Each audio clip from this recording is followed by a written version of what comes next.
Usaid bin Hudair റളിയല്ലാഹു അൻഹു മദീനയിലെ വളരെ പ്രമുഖനായിരുന്നു. ഇസ്ലാമിക ചരിത്രം ആദ്യം അദ്ദേഹത്തെ കണ്ടുമുട്ടുന്നത് പ്രവാചകന്റെ അംബാസിഡറായി മദീനയിലേക്ക് എത്തിയ സ്വഹാബിയെ അദ്ദേഹം വഴിയിൽ വെച്ച് കാണുമ്പോൾ, ഇവിടെ ഒരാൾ വന്ന് എന്തെല്ലാമോ ചില കുഴപ്പങ്ങൾ ഉണ്ടാക്കുന്നു എന്ന് ഞാൻ അറിഞ്ഞു, നിന്നെ നോക്കി നടക്കുകയായിരുന്നു ഞാൻ എന്ന് പറഞ്ഞ് അദ്ദേഹം വാളൂരുകയാണ്. അപ്പോൾ പറഞ്ഞു, എനിക്ക് നിങ്ങൾ സംസാരിക്കാൻ അവസരം തരണം, എന്നിട്ട് ഞാൻ പറയുന്നത് സത്യമല്ല അല്ലെങ്കിൽ ശരിയല്ല എന്ന് തോന്നുന്നുണ്ടെങ്കിൽ നിങ്ങൾക്ക് എന്നെ ഇല്ലാതാക്കാം. ആ രണ്ടാളും വാള് കയ്യിൽ ഇങ്ങനെ പിടിച്ചു നിന്ന് അവർ രണ്ടുപേരും തമ്മിൽ നടത്തിയ ഒരു കൊച്ചു സംഭാഷണത്തിന്റെ അടിസ്ഥാനത്തിൽ അദ്ദേഹം ഇസ്ലാം സ്വീകരിക്കുകയാണ്. പിന്നെ മദീനയിലെ ഇസ്ലാം സ്വീകരണത്തിന്റെ ആ ഒരു പ്രയാണത്തിന്റെ എല്ലാ നേതൃത്വവും വഹിച്ച വ്യക്തിയാണ് ഉസൈദ് ബിൻ ഹുദൈർ. അദ്ദേഹത്തിന്റെ ജീവചരിത്രം വായിക്കുന്നിടത്ത് നമ്മൾ കാണുന്ന ഒരു സംഭവമുണ്ട്. ഉസൈദ് ബിൻ ഹുദൈർ റളിയല്ലാഹു അൻഹു ഒരു ദിവസം രാത്രി സൂറത്തുൽ ബഖറ ഇങ്ങനെ ഇരുന്ന് പാരായണം ചെയ്യാണ്. വഫർസുഹു മർബൂത്തത്തുൻ ഇൻദഹു, കുതിരയെ അടുത്ത് പിടിച്ച് കെട്ടിയിട്ടുണ്ട്, കുതിരയെ ബന്ധിച്ചിട്ടുണ്ട്.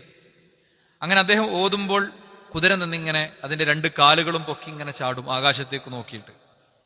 അപ്പൊ അദ്ദേഹം ഓത്ത് നിർത്തി കുതിരനെ അങ്ങനെ നോക്കും. അപ്പൊ കുതിരയും ശാന്തനാകും. വീണ്ടും അദ്ദേഹം ഓതുമ്പോൾ വീണ്ടും കുതിര ഇങ്ങനെ ചെയ്യുന്നത് അദ്ദേഹം കാണുകയാണ്.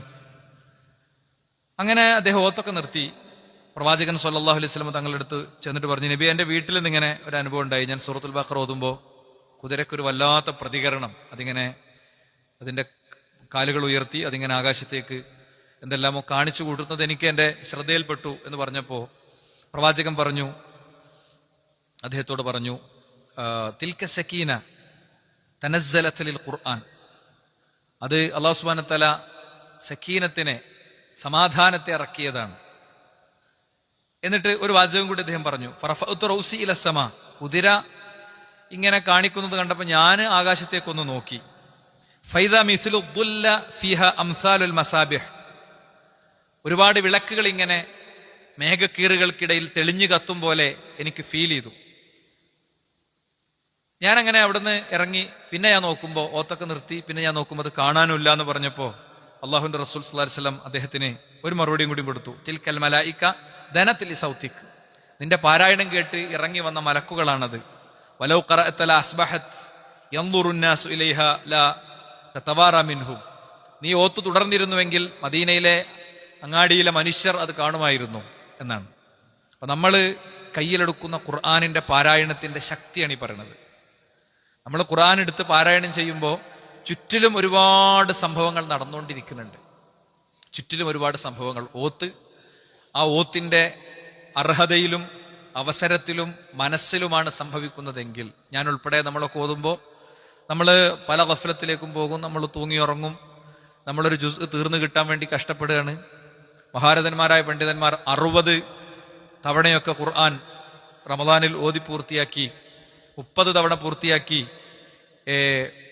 25 തവണ പൂർത്തിയാക്കി എന്നുള്ള റിവായത്തുകളൊക്കെ ശ്രദ്ധയിൽപ്പെട്ടപ്പോൾ അതൊക്കെ സൂക്ഷ്മമായി പരിശോധിക്കാൻ ശ്രമിച്ചിട്ടുണ്ട്. ഇതൊക്കെ ഉള്ളത് തന്നെയാണോ എന്ന്, അതല്ല ആളുകളെ ഉഷാറാക്കാൻ വേണ്ടിയിട്ട് പറഞ്ഞ വാഴലീങ്ങൾ പറഞ്ഞ കൗലാണോ എന്നൊക്കെ പരിശോധിച്ചിട്ടുണ്ട്. 100% ഉള്ളതാണ്. പ്ലാൻ ഉണ്ടാക്കി ഓതിയാൽ അത് സാധിക്കും, ഒരു സംശയമല്ല. ഇമാം മാലിക് റഹിമഹുല്ല അദ്ദേഹത്തിന്റെ ഹദീസ് ക്ലാസ് നിർത്തിയിട്ട് ഖുർആൻ പാരായണത്തിലേക്ക് മടങ്ങുമായിരുന്നു എന്നൊക്കെ നമുക്ക് ചില റിവായത്തുകളിൽ കാണാൻ പറ്റും. മാത്രമല്ല, ഇപ്പോ ഷോർട്സും റീൽസും നീക്കുന്ന കാലത്തായതുകൊണ്ട് ഇത് അസാധ്യമല്ല എന്ന് മനസ്സിലാകും. കാരണം നമ്മള് ദുബായ് എയർപോർട്ടിൽ നിന്ന് ഫ്ലൈറ്റ് കയറാൻ വേണ്ടിയിട്ട് ഇരിക്കുകയാണ്, അല്ലെങ്കിൽ കോഴിക്കോട് എയർപോർട്ടിൽ നിന്ന് ഇരിക്കുകയാണ്, അല്ലെങ്കിൽ നമ്മൾ ഇവിടുന്ന് കോഴിക്കോട്ട് നിന്ന് തിരുവനന്തപുരത്തേക്ക് ട്രെയിൻ കയറുകയാണ്. നമ്മളെ കയ്യിൽ ചാർജുള്ള ഫോൺ ഉണ്ടെങ്കിൽ നമ്മളങ്ങനെ നീക്കുകയാണ്, തുടർച്ചയായി നീക്കിക്കൊണ്ടേയിരിക്കുകയാണ്. 2-3 മണിക്കൂർ കഴിഞ്ഞിട്ടുണ്ടാകും. 3 മണിക്കൂർ തുടർച്ചയായി ഖുർആൻ ഓതിയ എത്ര ഭാഗം ഓതി തീർത്തിട്ടുണ്ടാവും. അപ്പോ ഖുർആനിന്റെ ഉള്ളിലേക്ക് ഇറങ്ങിച്ചെന്ന് അതിനെ ആസ്വദിച്ച് നമ്മൾ ഓതുമ്പോൾ അത് നമ്മുടെ മനസ്സിലും ശരീരത്തിലും ജീവിതത്തിലും പരിസരത്തും ഒക്കെ വലിയ മാറ്റങ്ങൾ ഉണ്ടാക്കുന്നുണ്ട്. ഈ മലായികത്തിന്റെ സാന്നിധ്യം നമ്മുടെ അരികത്തുണ്ട് എന്നുള്ള കാര്യത്തിലൊരു സംശയമല്ല, അല്ലെ? തതനസ്സലു അലൈഹിമുൽ മലായിക, അവർക്ക് അള്ളാഹുവിന്റെ മലക്കുകൾ അവരെടുത്ത് വർഷിച്ചിരിക്കും, ഉണ്ടായിരിക്കും. വാ ഗശിയത്തുഹുമുർ റഹ്മ, അവരെ കാരുണ്യം കൊണ്ട് മൂടും. അള്ളാഹുവിന്റെ അടുത്തുനിന്ന് കൊണ്ടുവന്ന കാരുണ്യം കൊണ്ട് മൂടും. നമുക്ക് പല ആവശ്യം ഉണ്ടാകും. രോഗചികിത്സ വേണ്ടി വരും, നമുക്ക് മക്കളെ വളർത്തുന്നതിൽ കാര്യങ്ങൾ ആവശ്യമുണ്ടാകും, നമുക്ക് ദാരിദ്ര്യം ഉണ്ടാകും, നമുക്ക് ശാരീരിക പരിമിതി ഉണ്ടാകും. അതൊക്കെ മറികടക്കാനും കൂടിയാണിത്. അള്ളാഹു ആ കാരുണ്യം കൊണ്ടാണ് മൂടിയാൽ പിന്നെ നമ്മൾ ഉണർന്നെഴുന്നേൽക്കുന്നതും നമ്മൾ ജീവിച്ചു തുടങ്ങുന്നതും തുടരുന്നതുമൊക്കെ വേറൊരു തലത്തിലായിരിക്കും. അതുകൊണ്ട് സഹോദരന്മാരെ, റമലാൻ ഇങ്ങനെയൊക്കെ വന്നിട്ടും ഖുർആൻ കയ്യിലെടുക്കാത്തവരുണ്ടെങ്കിൽ ഇവിടെ വെച്ച് തിരുത്തുക, ഉറപ്പായിട്ടുണ്ടാവും. നമ്മളെ സമൂഹത്തിന്റെ സമുദായത്തിന്റെ അവസ്ഥ അനുസരിച്ച് ഉറപ്പായിട്ടുണ്ടാകും. നോമ്പ് എന്നൊക്കെ പറഞ്ഞാൽ കുറെ ആൾക്കാർക്ക് വലിയ പന്തല കെട്ടി അതിൽ ഭയങ്കര വൈബ് ലൈറ്റ് കത്തിച്ച് അവിടെ ഭയങ്കര പരിപാടി ആക്കലാണ് അല്ലേ. എപ്പോഴും നമ്മൾ അഡ്രസ് ചെയ്ത് പോകേണ്ട ഒരു കാര്യമാണ്. നോമ്പ് വന്നാൽ ഭയങ്കര അതിന്റെ ബിസിനസ് സാധ്യതയെ മനോഹരമായി പ്ലാൻ ചെയ്ത് ഉപയോഗിക്കുന്നവരുണ്ട്. ടെക്സ്റ്റൈൽസ് ആണെങ്കിലും പലചരക്ക് കടയാണെങ്കിലും വേറെ ഏതാണെങ്കിലും ഏത് ഫീൽഡിലുള്ള ആളും അതിന്റെ കച്ചവട സാധ്യതയെ പരമാവധി പ്ലാൻ ചെയ്ത് ഉപയോഗിക്കും. അയാൾക്ക് ഖബർക്ക് കൊണ്ടുപോകാനുള്ള സാധ്യതയെ ചങ്ങന്മാരെ ഇനി എന്നാ ഉപയോഗിക്കുക? 9 റമദാൻ നമുക്കത് തീരെയാണ്. ഞാൻ ചോദിക്കുകയാണ്, നമ്മൾ സാധാരണ നമ്മളെ ഭാര്യമാര് ഭക്ഷണം പാചകം ചെയ്യുമ്പോൾ അവര് ആ കയ്യിലും ഇങ്ങോട്ട് എടുത്തിട്ട് അത് വെന്തണോന്ന് ഇങ്ങനെ 2 എടുത്തിട്ട് ഇങ്ങനെ നോക്കും അല്ലേ. നമ്മളെ നോമ്പ് എന്താകും എന്നറിയാൻ ഇങ്ങനെ നോക്കിയാൽ മതി. മഹാനായ റസൂലുള്ളാഹി സ്വല്ലല്ലാഹു അലൈഹി വസല്ലം പറഞ്ഞൊരു വാചകം കൂടി അവസാനത്തെ ഖുതുബയിൽ പറഞ്ഞൊരു കാര്യം ഒന്നുകൂടി ഇവിടെ പറയാം. മിമ്പറിൽ കയറുമ്പോൾ 3 ആമീൻ പറഞ്ഞു റസൂലുള്ളാഹ്. 3 കൂടിയും പറയാൻ നമുക്ക് സമയമല്ല. പ്രാർത്ഥിച്ചത് ജിബ്രീൽ. എന്താ പ്രാർത്ഥന? റമളാനിൽ ജീവിച്ചിട്ട് പാപം പുറത്തു കിട്ടാത്തവൻ മുഖം കുത്തി വീഴട്ടെ, അവൻ തകരട്ടെ, അവൻ നശിക്കട്ടെ എന്ന് മലക്ക് ജിബ്രീൽ പ്രാർത്ഥിച്ചു. കാരണം അത്രയും വലിയ സംഭവമാണ് ഈ റമളാൻ എന്ന് പറയുന്നത്. അതിനെ മൈൻഡ് ചെയ്യാൻ അവന് നേരം കിട്ടിയില്ല. അവന്റെ തിങ്കളും ചൊവ്വയും ബുധനും വ്യാഴവും വെള്ളിയൊക്കെ സാധാരണ കഴിഞ്ഞുപോയി. ഓരോ കാരണം ഉണ്ടായിരുന്നു. ജോലി സ്ഥലത്ത് ചെന്നപ്പോ ആ തിരക്ക്, വീട്ടിൽ ചെന്നപ്പോ ഈ തിരക്ക്, അടുക്കളയിൽ മറ്റേ തിരക്ക്. ഇതൊക്കെ മാനേജ് ചെയ്തും വെട്ടിച്ചുരുക്കിയും മുറിച്ച് തള്ളിയിട്ടും റമദാനിനെ പരിഗണിക്കണം എന്ന് അള്ളാഹുവിന്റെ റസൂൽ പറഞ്ഞു. യാ ഇബാദി തഫറഖൽ ഇബാദത്തി, നിങ്ങൾ എനിക്ക് ഇബാദത്ത് എടുക്കാൻ നേരം ഉണ്ടാക്കണം എന്നാ പറഞ്ഞു. നേരം ഉണ്ടാവില്ല, നോർമലി കിട്ടൂല, ഉറപ്പായിട്ടും കിട്ടൂല. കാരണം നിഅമത്താനി മഖ്ബൂനും ഫീഹാ കസീറും മിനന്നാസ്, 2 അനുഗ്രഹത്തിൽ മനുഷ്യർ വഞ്ചിതരാണ്. ഒന്നേതാ? ഒന്ന് സമയമാണ്, 2 ആരോഗ്യമാണ്. ഇത് 2 ഉണ്ടാകുമ്പോ കൊടുക്കേണ്ടതിന് കൊടുക്കൂല. ആരോഗ്യമൊക്കെ പോയി, വീൽ ചെയറിലൊക്കെ ആയി, തലയുടെ ഒരു ഭാഗത്ത് കൗത്തിന്റെ ഒരു ഭാഗത്ത് ചലനം തന്നെ ഇല്ലാതായി, കാഷ്ടോ മൂത്രമൊക്കെ കോരണമെങ്കിൽ വേറെ ആൾ വരേണ്ടി വന്ന്. കഴിഞ്ഞ ദിവസം ഞാൻ എൻ്റെ ഭാര്യയായിട്ടുള്ള സംഭാഷണത്തിൽ ഒരു സ്ത്രീയുടെ അവസ്ഥയെക്കുറിച്ച് കേട്ടു. എന്താ, അവരുടെ ഊരന്റെ താഴെ ആക്സിഡന്റ് പറ്റി തളർന്ന് കിടക്കുകയാണ്. അപ്പൊ അവരിങ്ങനെ കിടന്ന് കരയുന്നുണ്ടപ്പോ അനിയത്തി ചോദിച്ചു എന്തേ. അനിയത്തി കുറെ ദിവസം അവരുടെ കൂടെ നിന്ന് വലിയ പ്രതിസന്ധികളുള്ള, വീട്ടിൽ ഭയങ്കര പ്രതിസന്ധികൾ ഉണ്ടാക്കുന്ന ഒരു പിന്നെ എന്താ പറയാ ഭാര്യയുടെ ഭർത്താവിന്റെ വീട്ടിലേക്ക് പോകാൻ വേണ്ടി നിൽക്കുകയാണ്. അപ്പൊ ചോദിക്കുകയാണ്, എന്തെടിച്ച് കരയണോ? ഇജ്ജ് എന്റെ ഡ്രസ്സൊക്കെ മാറ്റിയില്ലേ, എനിക്ക് പീരിയഡ്സ് ആയിട്ടുണ്ട്, എനിക്കതൊക്കെ ഒന്ന് ക്ലീൻ ആക്കി തരണം, ഒന്ന് പാഡ് വെച്ചരണം. ആരാ വെച്ചേരുക? നീ പോവാണല്ലോ അല്ലേ, നിനക്ക് പോകല്ലാതെ വഴിയില്ലല്ലോ അല്ലേ. കുടുംബ വീടുകളിലൊക്കെ ചിലപ്പോ ചെറിയ കുറ്റവും കുറവും ഒക്കെ നോക്കി അങ്ങോട്ടും ഇങ്ങോട്ടും ഒക്കെ അങ്ങനെ വിലയിരുത്തലും വർത്താനം പറയണൊക്കെ ഉണ്ടാകും. ചുണ്ട് കടിച്ച് കണ്ണ് നിറച്ച് ടോയ്ലറ്റിൽ പോയി കരയണ കുറെ പെൺകുട്ടികളുണ്ടാവും. അവരുടെ വീടെന്താണ്, അവരുടെ അവസ്ഥ എന്താണ്, അവരുടെ സാഹചര്യം എന്താണെന്നൊന്നും വിലയിരുത്താതെ ഭയങ്കര ഇബാദത്തും നോമ്പുമായിട്ട് നടക്കണവരെ ഇബാദത്തും നോമ്പേ ഈ കുട്ടികളാണ് കൊണ്ടുപോകും. നാളെ പരലോകത്ത് ചെല്ലുമ്പോ ഈ കുട്ടികളാണ് കൊണ്ടുപോകും. അവരിട്ട് ക്രൂരമായി ദ്രോഹിച്ചതിന് ഭർത്താവിന്റെ പിന്തുണ ഉണ്ടാവില്ല, ആരെ പിന്തുണ ഉണ്ടാവില്ല. ചിലപ്പോഴൊക്കെ മുതിർന്ന പ്രായമുള്ള അമ്മമാര് ചിന്തിക്കും, ഈ മരുമക്കളെ കാര്യമാണല്ലോ കാര്യമായിട്ട് പറയണത്. മരുമക്കളാണ് എന്ത് നമ്മളെ കീഴിലാണ്, നമ്മളാരും കീഴിലല്ല. അതുകൊണ്ടാ പറയണത്, മനസ്സിലായില്ലേ? അതുകൊണ്ട് തന്നെ പറയണത്. അപ്പൊ ഞാൻ പറയുന്നത്, ഇങ്ങനെയൊക്കെ കഴിയണ പ്രതിസന്ധികളിലൂടെ ഒക്കെ കഴിയുന്ന ആളുകൾ ഉണ്ടാകും. ആ ആരോഗ്യത്തിന്റെ നേരെത്തുമ്പോ പടച്ചോനെ ഇബാദത്ത് എടുത്താൽ മതിയായിരുന്നു എന്ന് ചിലപ്പോൾ ചിന്തിക്കും. സമയം തികയാത്ത സമയം വരും. എപ്പോ? നമ്മളെ വീട്ടില് നിങ്ങളൊരു മാനസിക രോഗി ഉണ്ടായി വിചാരിച്ചോ നിങ്ങള്, നമ്മളെ സമയം നമുക്ക് മതിയാവില്ല. വീട്ടിലൊരു മാനസിക രോഗി ഉണ്ടായാൽ സമയം മതിയാവില്ല. അയാൾ പുറത്തു കൊണ്ടുണ്ടോ, അയാൾ കിണറ്റിൽ ചാടാൻ പോണുണ്ടോ, അയാൾ കത്തിയെടുത്ത് കുത്താൻ വരുന്നുണ്ടോ എന്ന് നോക്കി കിടക്കേണ്ട അവസ്ഥ. ഇതൊന്നും ആർക്കും വിദൂരത്തൊന്നല്ല, അരികത്തുണ്ട്. അള്ളാഹു കാത്ത് രക്ഷിക്കുമാറാകട്ടെ. വീട്ടിലെ 4-ൽ ഒരാൾ മാനസിക രോഗിയാകും എന്നുള്ളതാണ് മനുഷ്യന്റെ മൈൻഡ് വെൽനെസ്സുമായിട്ട് ബന്ധപ്പെട്ട, മാനസിക ആരോഗ്യവുമായി ബന്ധപ്പെട്ട പഠനങ്ങളൊക്കെ പറയുന്നത്. കേരളത്തിൽ തുടർച്ചയായ ആത്മഹത്യകൾ നടക്കുന്നുണ്ടല്ലോ. സിസ്റ്റത്തിന്റെ വിഷയത്തെക്കുറിച്ചും പിന്നെ സംവിധാനത്തിന്റെ പിന്നെ എന്താ പറയാ സന്നദ്ധതയെക്കുറിച്ചൊക്കെ കൂടെ ചർച്ച എടുക്കുന്നുണ്ടല്ലോ. നമ്മളെ കാലഘട്ടം നമ്മളെ പേരന്റുള്ളിലേക്ക് വരാൻ പോവുകയാണ്. അതുകൊണ്ട് നമുക്ക് സമയമുള്ള ഈ റമളാനിൽ സമയമില്ലെങ്കിൽ ഉണ്ടാക്കണം, ഒരു ലീവൊക്കെ കൊടുക്കണം, ഒന്ന് ഒഴിഞ്ഞിരിക്കണം, ഒരു 10 പേജൊക്കെ ഓതണം. അതൊന്നുമില്ലാതെ മരണം മുന്നിൽ വരുമ്പോ മനുഷ്യന്റെ നിലവിളി എന്താ അറിയോ? എന്താ പടച്ചോനെ ഒരു 2 മിനിറ്റ് എനിക്ക് കൊണ്ടാ, ഞാൻ ചെയ്യാത്തതൊക്കെ ചെയ്തോളാന്നാണ്. അതാരും കേൾക്കണില്ല.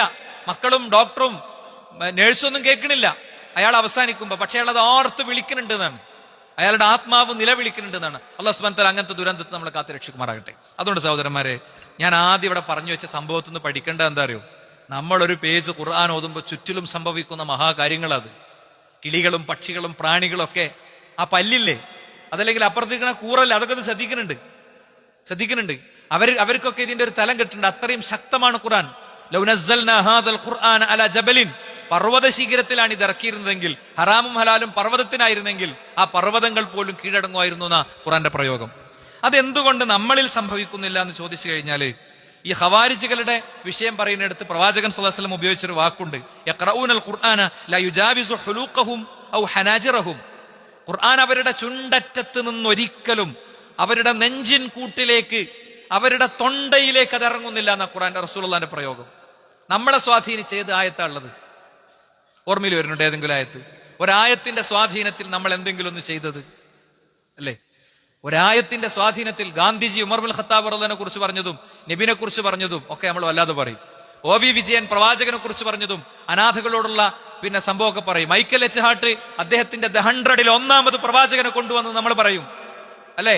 ഐറിഷ് റിപ്പബ്ലിക്കിന്റെ RSSന്റെ സ്ഥാനത്ത് പ്രവർത്തിച്ച സംഘടനയുടെ നേതാവ്, അയാൾ ഒരു ദിവസം ഇസ്ലാം സ്വീകരിച്ച് ഇറ്റ് വാസ് സിംപ്ലി റോങ്, എനിക്ക് പറ്റിയ അബദ്ധമായിരുന്നു, കഴിഞ്ഞ കാലത്തെ ജീവിതം മുഴുവൻ ഞാൻ വിമർശിക്കാൻ ശ്രമിച്ച ഇസ്ലാം മനുഷ്യന്റെ പേനക്കും മനുഷ്യന്റെ ബുദ്ധിക്കും അതിജീവിക്കാൻ കഴിയുന്നതല്ലെന്ന് പറഞ്ഞത് ആവേശപൂർവ്വം നമ്മൾ പറയും. ഒറ്റ സ്പീച്ചിൽ യൂസുഫ് ഫസ്റ്റസ് 60 ആൾക്ക് ഷഹാദത്ത് കലിമ ചൊല്ലിക്കൊടുത്തത് ആവേശപൂർവ്വം നമ്മൾ പറയും. നമ്മുടെ ജീവിതത്തിൽ നമ്മെ സ്വാധീനിച്ച ഒരു ഖുർആൻ വചനം ഏതാണ്? ഓടിക്കണ വണ്ടി ഒരു നിമിഷം ഒന്ന് കണ്ണു ചിമ്മിയാൽ നേരെ പോയി വീഴുന്ന ആ വലിയ കൊക്കയിൽ കിടന്ന് മരിക്കുമ്പോ, മലക്കുൽ മൗത്ത് വരുമ്പോ, ക്യാൻസർ ബാധിച്ച് കിഡ്നി പോയി, ദുരന്തങ്ങൾ ബാധിച്ച് ജീവൻ ഒടുങ്ങുമ്പോ, അവസാനിക്കുമ്പോ, അവിടെ മുതലുള്ള ജീവിതത്തിന് നമ്മൾ എന്ത് തയ്യാറാക്കി വെച്ചു എന്ന് നമ്മൾ ഓരോരുത്തരും ആലോചിക്കേണ്ടതാണ്. നോക്കൂ നിങ്ങൾ, ഇമാം നവവി റഹിമഹുല്ലാ മുകളിലെ ഹദീസിനെ വിശദീകരിച്ചുകൊണ്ട് പറഞ്ഞ എന്താ അറിയോ? ലൈസ ഹള്ളുഹും മിനൽ ഖുർആൻ ഇല്ലാ മുറൂറുഹു അലൽ ലിസാൻ. ഖുർആനുമായിട്ട് അവർക്ക് ആകെയുള്ള ഒരു ബന്ധം എന്താ? നാവുകൊണ്ട് അതിങ്ങനെ ഉച്ചരിക്കും. അതുപോലും ഇല്ലാത്ത ഒരു സുഹൃത്തുക്കൾ നമ്മളെ സമൂഹത്തിലില്ലേ? അല്ലേ? ഒരു 4-5 ജുസെങ്കിലും ഓതി തീരാത്തവര് നമ്മളെ ഇടയിലില്ലേ? ആ ഓത്തുപോലും ഇല്ലാത്തവർ ഈ നമ്മുടെ സദസ്സിൽ ഉണ്ടോ? ഉണ്ട് എന്ന് ഞാൻ പറയണില്ല, ഉണ്ടോ? നമ്മൾ ഓരോരുത്തരും ആലോചിക്കേണ്ടതാ. ഞാൻ അങ്ങനെയാണോ? എനിക്ക് നേരം കിട്ടൂലായിരുന്നോ? ഞാൻ ക്രമീകരിക്കേണ്ടതല്ലേ? എത്രയോ മനുഷ്യന്മാർ അപ്പുറത്തെ പള്ളിയിൽ ഇപ്പുറത്തെ പള്ളിയിലൊക്കെ പോരുണ്ടാവും. ഇബ്നു നബാത്തത്തുൽ മിസ്രി എന്ന് പറയുന്ന പണ്ഡിതൻ പണ്ട് മൂപ്പര കാലത്ത് മൂപ്പര എഴുതി വെച്ച് ഒരു ഏട് വായിച്ച് ഓരോ സ്റ്റോപ്പ് കിട്ടുന്നിടത്തും ആമീൻ പറയും, പ്രവാചകന്റെ പേര് കേൾക്കുന്നിടത്ത് സല്ലല്ലാഹു അലൈഹി വസല്ലം ചൊല്ലും. അല്ലാതെ ഒന്നുമില്ല. അള്ളാഹു അവർക്കൊക്കെ ഹിദായത്തിനെ പൂർത്തിയാക്കി കൊടുക്കുമാറാകട്ടെ. നമ്മൾ ആരെയും വിഷമിപ്പിക്കാനോ വിമർശിക്കാനോ പറയണല്ല. ഞമ്മക്ക് കിട്ടിയ തോഫീക്ക് പറയാൻ വേണ്ടി പറയണ. ഞമ്മക്കൂടെ ഇരുന്ന് കേൾക്കാനുള്ള തോഫീക്ക് ഉണ്ട് അല്ലേ? എനിക്കറിയാം, ഇതേപോലത്തെ സദസ്സുകളിൽ ഇങ്ങനെ ഇരിക്കണ കുറെ ആൾക്കാരുണ്ടായാലുണ്ട്. ഓർക്ക് എന്താ അറിയോ? ഓർക്ക് കേൾക്കൂല. ഓല് ചുണ്ട് ഇങ്ങനെ ചലിപ്പിക്കണമെന്ന് എടുക്കുക. അവർക്ക് വേണ്ടിയുള്ള പദ്ധതിയുടെ പ്രിപ്പറേഷനിലാണ് നമ്മള്. അള്ളാഹു അത് പൂർത്തിയാക്കി തരുമാറാകട്ടെ. എനിക്ക് ഭയങ്കരമായിട്ട് ഫീൽ ചെയ്തു. എന്റെ സദസ്സിൽ ഒരു മനുഷ്യനിരുന്ന് ഇങ്ങനെ കേൾക്കുന്ന ഒരു മനുഷ്യനെ കുറിച്ച് ഒരാൾ പറഞ്ഞു തന്നു. അയാൾക്ക് വീട്ടിൽ കടന്നാൽ മതി, അയാൾക്ക് വരേണ്ട കാര്യമല്ല. അപ്പൊ അയാളോട് ഇങ്ങനെ ചോദിച്ചപ്പോൾ ആംഗി കാണിച്ചാൽ തരും. മലക്കുകൾ വരും, അത് കിട്ടും. എനിക്കൊന്നും കേൾക്കൂലെങ്കിലും മലക്കുകൾ വരും, സമാധാനം വർഷിക്കും. ജന്മന സംസാരശേഷി കിട്ടാത്തൊരു മനുഷ്യൻ, ശരിക്കും എന്താ വേണ്ടേ? അങ്ങനത്തെ ഒരാൾ ഇവിടെ ഉണ്ടെങ്കിൽ ഇവിടെ ഒരാൾ നിന്നിട്ട് ഇങ്ങനെ ആംഗ്യം കാണിക്കണം. അവിടേക്ക് എത്തണം നമ്മുടെ പ്രബോധന പ്ലാനുകൾ. അതെത്താത്തിടത്തോളം കാലം എത്താത്തവർ അവർക്ക് എത്തിക്കേണ്ടത് നിങ്ങളുടെ ഉത്തരവാദിത്തമാണെന്ന പ്രവാചകന്റെ അന്തിമ പ്രസംഗത്തിലെ വാചകം പുലരുന്നില്ല. പ്രിയപ്പെട്ടവരെ, ഇതൊക്കെ ആര് ചെയ്യേണ്ടതാ? ഞാനും നിങ്ങളും അടങ്ങുന്ന സമുദായം ചെയ്യേണ്ടതാണ്. നമ്മുടെ ഉത്തരവാദിത്തമാണ്. കോഴിക്കോട് നിങ്ങൾ പോയാലേ, കോഴിക്കോട് ബസ് സ്റ്റാൻഡിൽ പോയ ഒരു മൂലയിൽ കാണാൻ കുറെ മനുഷ്യർ. അവർ തമാശ പറയുന്നുണ്ട്, അവർ ചിരിക്കുന്നുണ്ട്. അവർക്ക് സംസാരശേഷിയില്ല. അവരെ നോക്കിയിരുന്നിട്ടുണ്ട്, പലവരും അവരെ നോക്കിയിരുന്നിട്ടുണ്ട്. പഠിച്ച നമുക്ക് തന്ന തൗഫീഖാണ്. ഞാൻ പറയുന്നത്, നാവുകൊണ്ട് ഉച്ചരിക്കണ പരിപാടി പോലും ഇല്ല. അതിനെ തന്നെ വിമർശിക്കണം. എന്താ? ഖുർആനിൽ നിന്നുള്ള ആശയങ്ങൾ ജീവിതത്തിലേക്ക് കയറുന്നില്ല എന്ന് പറഞ്ഞിട്ട് പറയാ, ലൈസ ഹള്ളുഹും മിനൽ ഖുർആനി ഇല്ലാ മുറൂറുഹു അലൽ ലിസാൻ. നാവ് കൊണ്ടുള്ള കേവലം ഉച്ചരിക്കൽ മാത്രമാണ് അവർക്ക് ഖുർആന്. ഫലാ യുജാവിസു തറാഖിഹിം ലിയസ്ല ഖുലൂബുഹും. അവരുടെ ഉള്ളിലേക്ക് അതിറങ്ങുന്നില്ല എന്നാണ്. എന്താ? അവരുടെ ബന്ധം തഅല്ലുഖുഹു വതദബ്ബുറുഹു ബിവുഖൂഹി ഫിൽ ഖൽബ്, ഖുർആനുമായി അത് ഹൃദയത്തിൽ സംഭവിക്കണം എന്നാണ് ഇമാം നബവി റഹിമഹുല്ലാഹ് കൃത്യമായി പഠിപ്പിക്കുന്നത്. നോക്കൂ നിങ്ങൾ, മാത്രമല്ല അദ്ദേഹം വീണ്ടും തുടരുന്നു, വതദബ്ബുറുൽ കലാമി ബിദൂനി ഫഹ്മി മആനിഹി ലാ യുംകിൻ. ശരിക്ക് കേട്ടോളി ഞാൻ പറയുന്നത്. ഇത് നമ്മളോടാണോ അതോ വേറെ ആരോടെങ്കിലും ആണോ എന്ന് ശരിക്ക് കേട്ടോളി. ഇവിടെ പല ഡിഗ്രിയും പല കഴിവുള്ളവരുണ്ട്, പല ഭാഷ സംസാരിക്കുന്നവരുണ്ട്. നമ്മൾ ഖുർആൻ പാരായണം ചെയ്യുമ്പോൾ ഖുർആൻ നമുക്ക് എന്തെങ്കിലും സന്ദേശം തരുന്നുണ്ടോ? വതദബ്ബുറുൽ കലാം ബിദൂനി ഫഹ്മിഹി ബിഫഹ്മി മആനിഹി. ഒരു വചനത്തെക്കുറിച്ച് എങ്ങനെ ഉറ്റാലോചിക്കാൻ കഴിയും അത് മനസ്സിലാകാതെ? وأيضا فالعادة تمنع أن يقرأ قوم كتابا في فن من العلم كالطب والحساب. മാത്തമാറ്റിക്സ് പോലെ മെഡിസിൻ പോലെയുള്ള മെഡിസിനായിട്ട് ബന്ധപ്പെട്ട ഗ്രന്ഥങ്ങളൊക്കെ ഒരാൾ വായിക്കുമ്പോൾ ആർക്കും സാധാരണഗതിയിൽ മനസ്സിലാകുന്ന കാര്യമാണ്. അത് കേവലം ഇങ്ങനെ മനസ്സിലാകാതെ ആരും വായിക്കലില്ല. ഉണ്ടോ? കേവലം ഇങ്ങനെ മനസ്സിലാകാതെ ആരെങ്കിലും മാത്തമാറ്റിക്സ് വായിക്കലുണ്ടോ? അല്ലെങ്കിൽ സയൻസ് വായിക്കലുണ്ടോ? അത് അണ്ടർസ്റ്റുഡ് ആണ്. അതുകൊണ്ട് തന്നെ ഫകൈഫ ബികലാമില്ലാഹി അല്ലദീ ഹുവ ഇസ്മതുഹും വബിഹി നജാതുഹും വസആദതുഹും വഖിയാമു ദീനിഹിം വദുനിയാഹും. എന്താ അല്ലാഹുവിന്റെ റസൂൽ പറയാ, വകൈഫ ബികലാമില്ല, പിന്നെ എങ്ങനെ അല്ലാഹുവിന്റെ കലാം? ഹുവ ഇസ്മതുഹും, അത് അവർക്കുള്ള സംരക്ഷണമാണ്. വബിഹി നജാതുഹും, അതിലാണ് അവരുടെ വിജയം. വസആദതുഹും, അവരുടെ സൗഭാഗ്യം അതിലാണ്. വഖിയാമു ദീനിഹിം, അവരുടെ ദീനിലെ നിലനിൽപ്പതിലാണ്. വദുനിയാഹും, അവരുടെ ദുനിയാവിന്റെ നിലനിൽപ്പും അതിൽ തന്നെയാണ്. അത് പിന്നെ എങ്ങനെയാണ് അവർക്ക് ഒഴിവാക്കാൻ സാധിക്കുക എന്നാണ്. നോക്ക്, നിങ്ങൾ ഈ ഖുർആൻ പഠിച്ചതിലൂടെ, ഖുർആനിനെ മനസ്സിലാക്കിയതിലൂടെ ദുന്യാവിന്റെ വിജയം ഉണ്ടോ? അങ്ങനെ ഉണ്ടോ? ദുന്യാവിന്റെ വിജയം അതിലൂടെ ഉണ്ടോ? വളരെ കൃത്യമായി റസൂലുള്ളാഹി സ്വല്ലല്ലാഹു അലൈഹി വസല്ലം തങ്ങളിൽ നിന്ന് സ്ഥിരപ്പെട്ട വചനങ്ങളും വിശുദ്ധ ഖുർആനിന്റെ വരികളും ഒക്കെ എടുത്ത് പരിശോധിക്കുമ്പോൾ നമുക്ക് അത് കൃത്യമായി മനസ്സിലാകും. എന്താണ് അള്ളാഹുവിന്റെ റസൂൽ സ്വല്ലല്ലാഹു അലൈഹി വസല്ലം തങ്ങൾ പറഞ്ഞത്? എന്താ ഖുർആൻ പറഞ്ഞത്? യർഫഇല്ലാഹു അല്ലദീന ആമനൂ മിൻകും വല്ലദീന ഊത്തുൽ ഇൽമ ദറജാത്ത്. നിങ്ങളിൽ നിന്ന് ഈമാനുള്ളവരെയും ഇൽമുള്ളവരെയും അള്ളാഹു ഉയർത്തിയിട്ടുണ്ട്. എന്നിട്ട് ഒന്നുകൂടി പറയണം റസൂലുള്ളാഹി, ഇന്നല്ലാഹ യർഫഉ ബിഹാദൽ കിതാബി അഖ്വാമൻ. ഈ ജനതയെ അള്ളാഹു, ഒരു ജനതയെ അള്ളാഹു ഈ കിതാബ് കൊണ്ട് ഉയർത്തിയിട്ടുണ്ട്. വയഅലഹു ബിഹി ആഖരീൻ, വേറെ ജനതയെ താഴ്ത്തിയിട്ടുണ്ട്. ഇടക്ക് ഞാൻ കോട്ടിയുന്ന ഒരു ഹദീസാണിത്. എന്താ? അബൂജഹലും അബൂലഹബും ഒക്കെ മക്കയുടെ പ്രധാനമന്ത്രിയും പ്രസിഡന്റൊക്കെ ആയിരുന്നു. അവർ ചരിത്രത്തിൽ ഒന്നും അല്ലാതായി. ബിലാലും അമ്മാറും ഒക്കെ അവർ കേവലം അടിമകളും, കൈകളിൽ ചങ്ങല ബന്ധിച്ച് അടിമച്ചന്തകളിൽ കാത്തുനിന്ന നാക്കാലികളെ നമ്മളിങ്ങനെ ഇന്ന് നാക്കാലികളെ വിൽക്കാൻ വെച്ചതുപോലെ വെച്ചിരുന്ന ആളുകളായിരുന്നു. അവരെന്ന് ചരിത്രത്തിൽ ആരായി?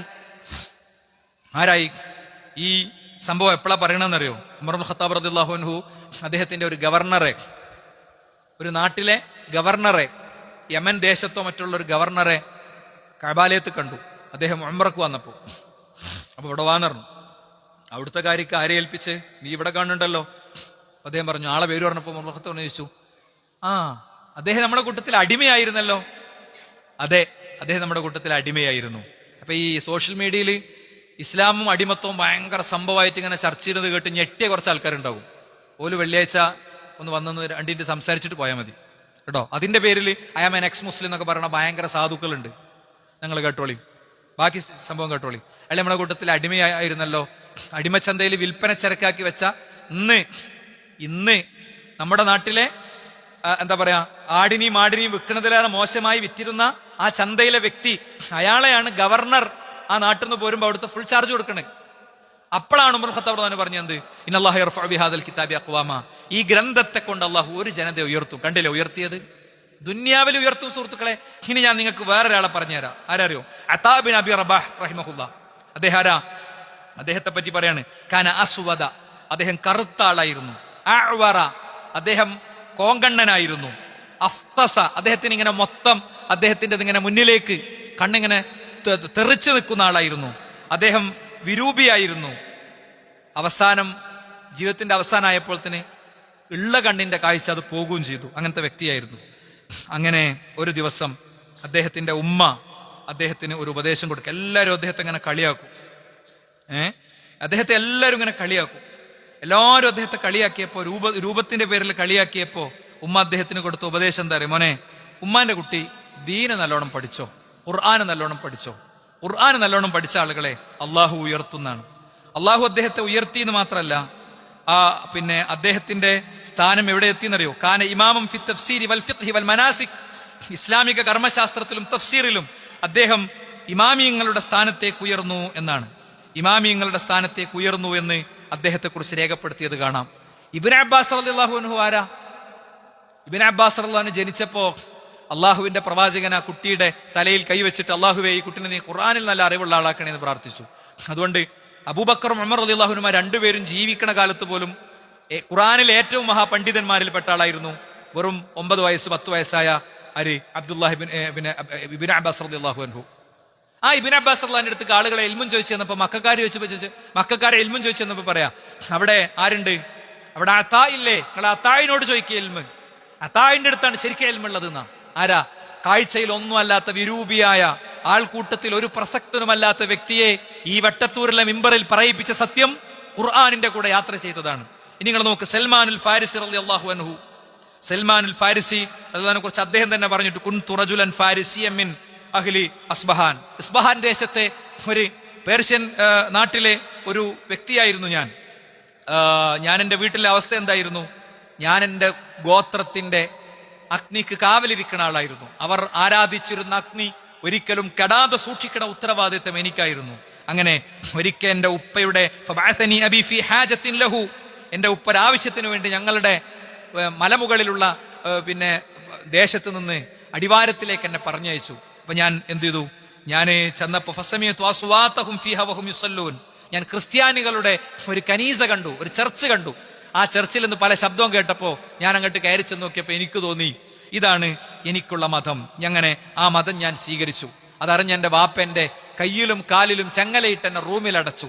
പക്ഷേ എപ്പോഴോ ഒരിക്കൽ എനിക്കത് അഴിഞ്ഞു കിട്ടിയപ്പോൾ ഞാൻ അവിടെ നിന്ന് ഇറങ്ങിപ്പോന്നു.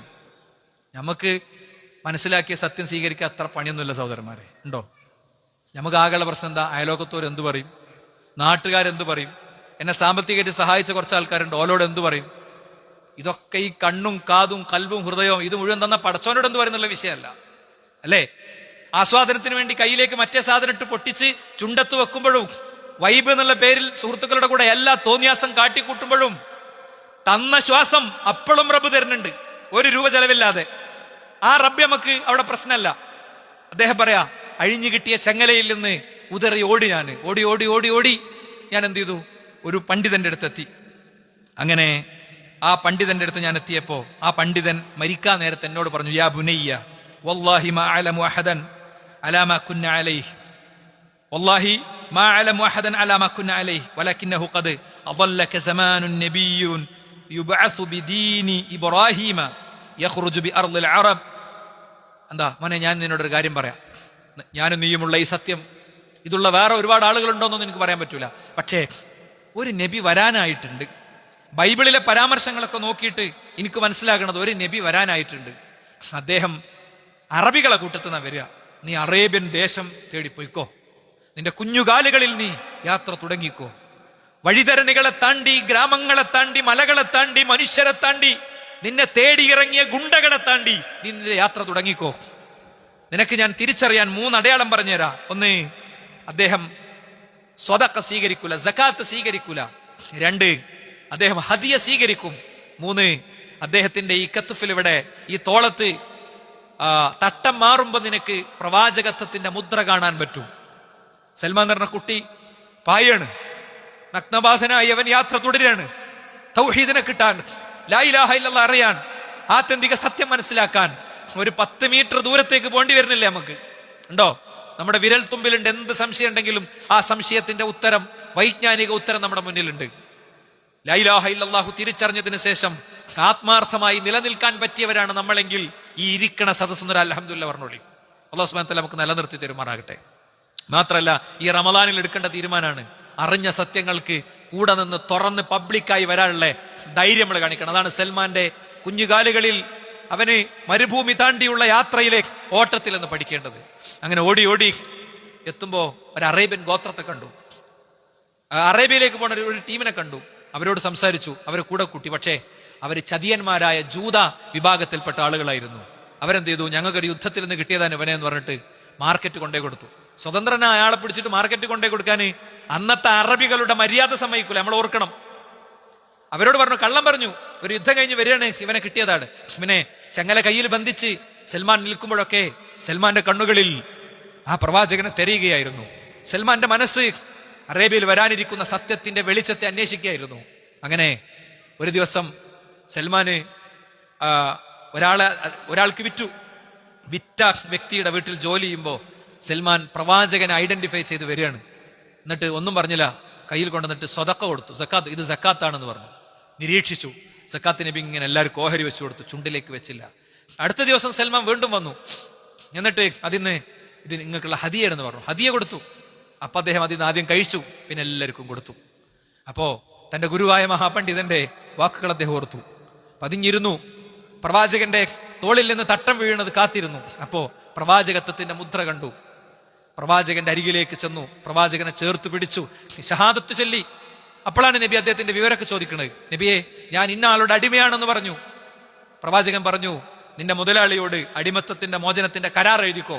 മുതലാളി പറഞ്ഞു, ഇത്ര ഈത്തപ്പന മരങ്ങൾ എനിക്ക് നട്ടുതരണം, എന്നാ നിന്നെ മോചിപ്പിച്ചോളാം. വരണ്ട മണ്ണിൽ സൽമാൻ കൊത്താൻ തുടങ്ങി. ഓരോ തൈകളും നടാൻ തുടങ്ങി. എന്തിന്? ജീവിതത്തിൽ മനസ്സിലാക്കി സത്യം ഉൾക്കൊള്ളാനും ലാ ഇലാഹ ഇല്ലല്ലാഹുവിന്റെ വഴിയിൽ സഞ്ചരിക്കാനും ഏലസുകൾ പരിച്ചറിയാനും ഉറുക്കുകൾ പൊട്ടിച്ചെറിയാനും. പ്രിയപ്പെട്ടവരെ, നമുക്ക് എന്തെങ്കിലും തടസ്സമുണ്ടോ? ഉണ്ടെങ്കിൽ ഇത് മാത്രം പോകുന്നതാകൂല. ഇത് കണ്ട റസൂലുള്ളാഹി ചെന്നു, കൈക്കോട്ടെടുത്തിട്ട് കൊത്തിയിട്ട് ഒന്ന് നട്ടുകൊടുത്തു. സഹാബത്തിനോട് പറഞ്ഞു, കൂടിക്കൊടുക്കും സൽമാന്. അങ്ങനെ സൽമാൻ സ്വാതന്ത്ര്യത്തിലേക്ക് നടന്നെടുത്തു. ഞാൻ പറയുന്നത്, കത്തുന്ന തീ കെടാതെ നോക്കാൻ മാത്രം ഉത്തരവാദിത്തം ഉണ്ടായിരുന്ന ഒരു സൽമാൻ, അദ്ദേഹത്തിന് ഈ ഞാനും നിങ്ങളും വെട്ടത്തൂരിലെ മിമ്പറിൽ പറയുന്ന ചരിത്രം ലോകം 1000 വട്ടം പറയുന്ന വ്യക്തിയായി മാറുന്നതിന്റെ പിന്നിലെ കഥ എന്താണ്? ഖുർആൻ പഠിച്ചു തന്നെയാണ് അതിന്റെ കഥ, വേറൊന്നല്ല. അതുകൊണ്ട് സഹോദരന്മാരെ, നമ്മളൊക്കെ മനസ്സിലാക്കുക, ഖുർആൻ അതിന്റെ അർത്ഥസഹിതം പഠിക്കുന്ന ഒരു സംസ്കാരത്തിലേക്ക് എത്താൻ ഈ നോമ്പിന്റെ പകലുകൾ നമ്മളെ പ്രചോദിപ്പിച്ചിട്ടില്ലെങ്കിൽ പിന്നെ ഈ നോമ്പുകൊണ്ട് നമുക്ക് എത്രത്തോളം കാര്യം ഉണ്ടാവുമെന്ന് നമ്മൾ ഓരോരുത്തരും ആലോചിക്കേണ്ടതാണ്. നോക്കൂ നിങ്ങൾ, ഇബ്നുൽ ഖയ്യിം റഹിമഹുല്ലാ അൽ ജൗസി റഹിമഹുല്ലാ പറയാണ്, ഫലു അലിമൻ നാസ് മാ ഫീ ഖിറാഅത്തിൽ ഖുർആൻ, ഖുർആൻ ഓതുന്നതിലെ ബിത്തദബ്ബുരി, ചിന്തിച്ചുകൊണ്ടും ആലോചിച്ചുകൊണ്ടും പഠിച്ചുകൊണ്ടും ഖുർആൻ ഓതുന്നതിന്റെ മഹത്വം ജനങ്ങൾക്ക് അറിയുമായിരുന്നെങ്കിൽ ലസ്തഗലൂ ബിഹാ അൻ കുല്ലി മാ സിവാഹ, ബാക്കിയൊക്കെ അവർ ഒഴിവാക്കുമായിരുന്നു. അപ്പൊ അവർക്ക് ഫ്രണ്ട്സും കറക്കവും മറ്റേ ചായ കുടിക്കാനുള്ള 30 കിലോമീറ്റർ യാത്രയൊന്നും അവർക്ക് വേണ്ടി വരില്ല. ഞാൻ പറയണ, ഒരാള് എന്തെങ്കിലും എപ്പോഴെങ്കിലും ഒരു ചായ കുറച്ച് ദൂരം പോയി കുടിക്കണതിനെ കുറിച്ചല്ല. ഇതിന്റെ പേരിലൊക്കെ എത്ര പൈസ ദൂർത്തടിക്കുന്നുണ്ട് പ്രിയപ്പെട്ടവരെ. ഇതിന്റെ പേരിലൊക്കെ എത്ര ആളുകൾ കടക്കണിയിൽ കൊടുക്കുന്നുണ്ട്. ഇഷ്ടഭക്ഷണങ്ങൾ തേടിയുള്ള ഈ യാത്രക്കിടയിൽ ഓർക്കുന്നുണ്ടോ? ഒരു നേരത്തെ അന്നം കൊടുക്കാൻ തന്റെ കയ്യിലില്ലാതെ പ്രയാസപ്പെടുന്ന വിധവകളെ ഞാൻ ചൂണ്ടിക്കാണിച്ചു തരാം, അല്ലേ? വിസ്ഡം യൂത്തിന്റെ സ്നേഹസ്പർശം വിങ്ങിന്റെ സംസ്ഥാന ചെയർമാനാണ് ഞാൻ. നമ്മളെ മുന്നിൽ വരുന്ന ഫയലുകളിൽ 8000, 10,000, 12,000 മാസം മരുന്നിന് കൊടുക്കേണ്ട സുഹൃത്തുക്കളുണ്ട്. മരുന്ന് കിറ്റ് പദ്ധതിക്ക് തുടക്കം കുറിക്കാൻ പോവുക. റമദാനിൽ എന്നെ യൂട്യൂബിൽ അല്ലാതെ കേൾക്കുന്ന ആളുകളോട് ഞാൻ പറയാണ്, നിങ്ങൾ നിങ്ങളുടെ പണം ട്രീറ്റ് പദ്ധതിക്ക് കൊടുക്കണം. എന്താ ട്രീറ്റ് പദ്ധതി? ട്രീറ്റ് പദ്ധതി എന്ന് പറയുന്നത്, പട്ടിണി കിടക്കുന്ന വീടുകളിൽ 2000 രൂപ നമ്മൾ കൊടുക്കും. രാവിലെ മുതൽ വൈകുന്നേരം വരെയുള്ള അവരുടെ ഭക്ഷണത്തിന്റെ ചെലവ് 2000 രൂപ. നമ്മൾ ഒറ്റ നേരം കുഴിമന്തിക്കടയിൽ കയറിയാൽ നമ്മളും കുടുംബവും കഴിക്കണ പൈസന്റെ പകുതി, അല്ലേ? എന്നിട്ട് എന്താ ചെയ്യാ? ഒരു കടയിൽ കൊണ്ടേ കൊടുക്കും. ആ പൈസ എല്ലാ മാസവും പൈസ കൊടുക്കും. ആവശ്യമുള്ള സാധനം അവർ വാങ്ങിപ്പോകും. നമ്മൾ അവരെ കാണുന്നില്ല, അവർക്ക് നമ്മളെ മുന്നിൽ തല കുനിക്കേണ്ടതില്ല. അവർക്ക് ഇഷ്ടമുള്ളത് വാങ്ങാം. നമ്മൾ ആ ചെറുപ്പക്കാരുടെയും പ്രത്യേകിച്ച് പറയാം, ഭക്ഷണം കഴിക്കണതിനൊന്നും എതിരല്ല, കഴിക്കണം, ആവശ്യമുള്ള ഭക്ഷണം കഴിക്കണം അവനാന്റെ സമ്പാദ്യത്തിൽ നിന്ന്. പക്ഷേ ഇതന്നെ ഒരു പരിപാടിയാക്കിയെടുത്ത കുറച്ച് ആൾക്കാരുണ്ട്. അത് ഒന്നുമൊക്കെ ഇങ്ങനെ, എന്നിട്ട് അത് ഫോട്ടോ ഇടലും, അത് ആക്കലും, ഫുഡ് വ്ളോഗുകൾ തിരയലും. അതിന്റെ ഇടയിൽ ഇവന് പറ്റണില്ല ഒരു പേജ് ഖുർആൻ ഓതാന്. ഖുർആന് തദബ്ബുറോട് കൂടെ ഓതുന്ന ഒരു വ്യക്തി ബാക്കി മുഴുവൻ ഒഴിവാക്കിയിട്ടുണ്ടാകും. ഫൈദാ ഖറഅ ബിതഫക്കുരിൻ ഖറഅഹു ബിതഫക്കുരിൻ, അവൻ ചിന്തയോടുകൂടെ അത് ഓതുകയാണെങ്കിൽ ഹത്താ ഇദാ മർറ ബിആയത്തിൻ വഹുവ മുഹ്താജുൻ ഇലൈഹാ ഫീ ശിഫാഇ ഖൽബിഹി, ആയത്തിലൂടെ അവൻ പോകുമ്പോ അവന്റെ ജീവിതത്തിലെ പ്രശ്നങ്ങൾക്ക്, അവന്റെ ഹൃദയത്തിന്റെ രോഗങ്ങൾക്കുള്ള മരുന്ന് അവിടെ ഉണ്ടാകും. അവന്റെ ആത്മഹത്യയുടെ മനസ്സ് ആ ആയത്തിന്റെ മുന്നിൽ നിൽക്കും. അവന്റെ തോന്നിവാസം അതിന്റെ മുന്നിൽ നിൽക്കും. അവന് ആയത്തോതുമ്പോ അവനോതും, അനാഥനെ അല്ലെ അവഗണിക്കാൻ പാടില്ല. അപ്പോഴാണ് ഓർമ്മ വരിക, എളാപ്പാന്റെ മോള് വിധവയായി കഴിയാണ്, 6 കുട്ടികളുണ്ടോക്ക്, 6 കുട്ടികളും പഠിക്കണവരാണ്, അവർ ഓട്ടോറിക്ഷന്റെ ഫീസ് എന്തായിരിക്കും എന്നപ്പോഴാണ് ആലോചിക്കുക. തദബ്ബുറോട് കൂടെ ഓതുമ്പോഴാണ് ആലോചിക്കുക. കർററഹാ വലൗ മിഅത മർറ വലൗ ലൈല, ഒരു രാത്രി തന്നെ ചിലപ്പോ ഒരൊറ്റായത്തോതി അവൻ അങ്ങനെ ഇരിക്കും. അവന്റെ ഹൃദയത്തെ സ്വാധീനിച്ച ആ ഒറ്റായത്തോതി അവിടെ തന്നെ ഇരിക്കും. ഫഖറഅതു ആയത്തുൻ ബിതഫക്കുരിൻ വതഫഹുമിൻ, ചിന്തിച്ചും ആലോചിച്ചും പഠിച്ചും അർത്ഥമറിഞ്ഞും ഒരായത്തോതുന്നത് ഖൈറും മിൻ ഖിറാഅത്തി ഖത്മത്തിൻ ബിഗൈരി തദബ്ബുരിൻ വതഫഹുമിൻ, ഒരു ചിന്തയില്ലാതെ ഒരാലോചനയില്ലാതെ ജുസുകളെ ഇങ്ങനെ തള്ളിമറിക്കുന്ന ഓത്തിനെക്കാളും ശ്രേഷ്ഠമാണ് എന്നാണ്. ആ ഓത്തിന് മഹത്വമുണ്ട്, അർത്ഥമറിയാതെ ഓതിയാലും മഹത്വമുണ്ട്, അതിനും കൂലിയുണ്ട്. പക്ഷേ ഇസ്ലാം എന്ന് പറഞ്ഞാൽ, എന്റെ ഇസ്ലാം എന്ന് പറഞ്ഞാൽ ഇത് മാത്രാണെന്ന് ഒരിക്കലും വിചാരിച്ചു വെക്കരുത് എന്ന് പണ്ഡിതന്മാര് ഇബ്നുൽ ജൗസി റഹിമഹുല്ലാ പറയാ. മാത്രല്ല വളരെ കൃത്യമായി തർക്കു തദബ്ബുരിഹി വതഫഹുമിഹി മിൻ ഹജ്റാനിഹി, ഖുർആൻ അർത്ഥമറിയാതെ ഓതുന്നത്, അതിങ്ങനെ മനസ്സിലാക്കാതെ ജീവിക്കുന്നത് ഖുർആനിനെ തള്ളിക്കളയലാണെന്നും നാളെ പരലോകത്ത് അള്ളാഹുവിന്റെ റസൂൽ പറയുന്ന ആക്ഷേപത്തിന് അവർ അർഹരാണെന്നും കൃത്യമായി പഠിപ്പിക്കുകയാണ്. അതുകൊണ്ട് നമ്മൾ ഓരോരുത്തരും ഗൗരവപൂർവ്വം ചിന്തിക്കുക. അള്ളാഹു നമ്മിൽ നിന്ന് സ്വീകരിക്കുമാറാകും.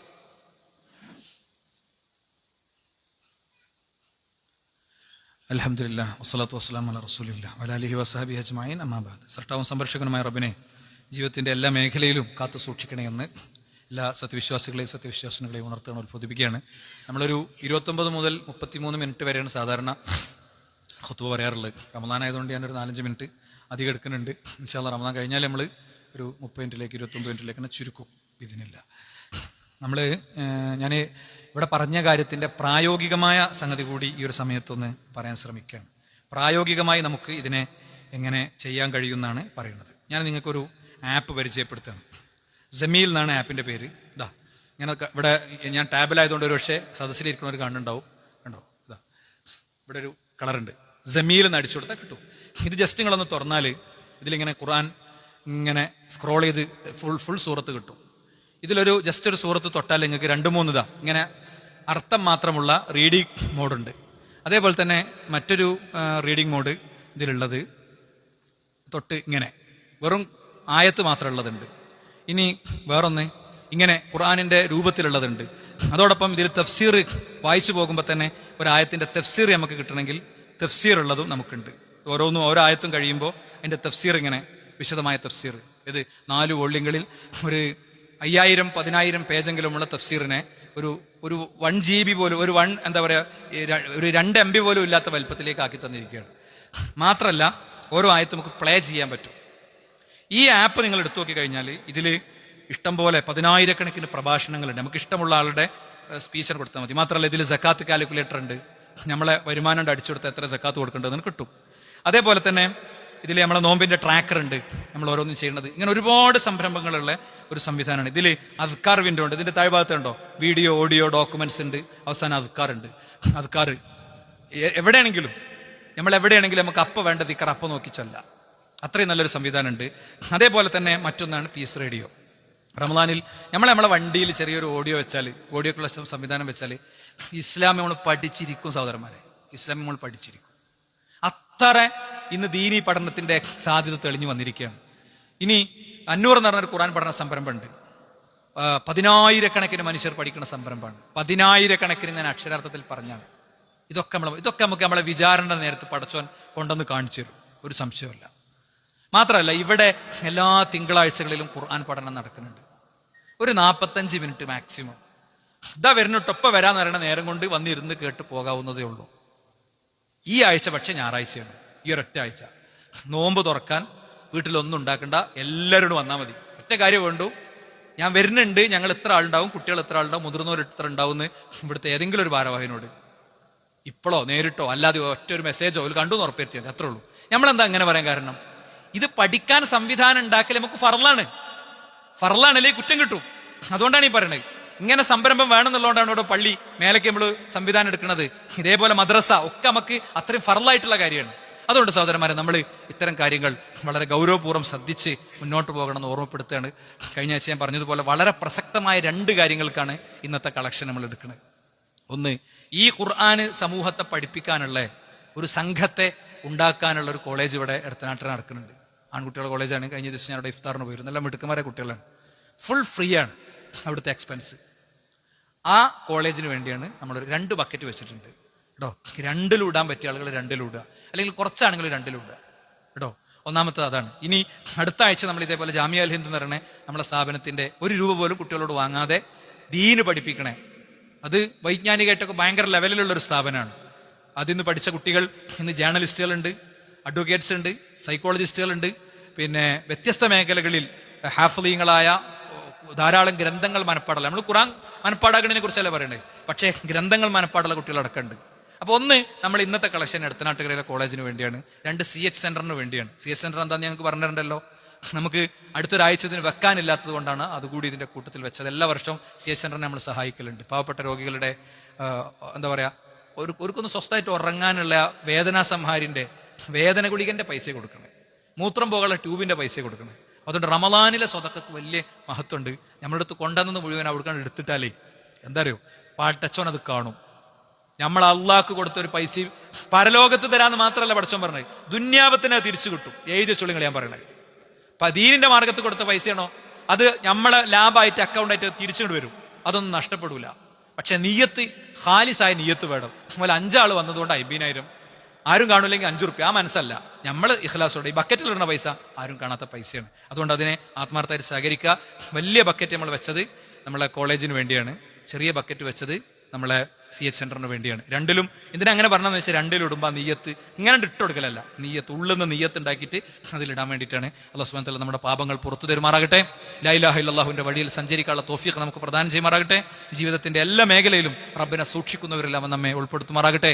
നോമ്പിന്റെ ഈ ദിവസങ്ങളിൽ നമുക്ക് സംഭവിച്ച എല്ലാ പിഴവുകളും തിരുത്തി വരും ദിവസങ്ങളിൽ കൂടുതൽ ആത്മീയ ആവേശത്തോടു കൂടെ ദീനി രംഗത്ത് നിലനിൽക്കാനുള്ള തൗഫീഖ് അല്ലാഹു നൽകുമാറാകട്ടെ. അതിന് നമ്മുടെ കൂട്ടുകെട്ടുകൾ ഒന്നും തടസ്സമാകാതിരിക്കുമാറാകട്ടെ.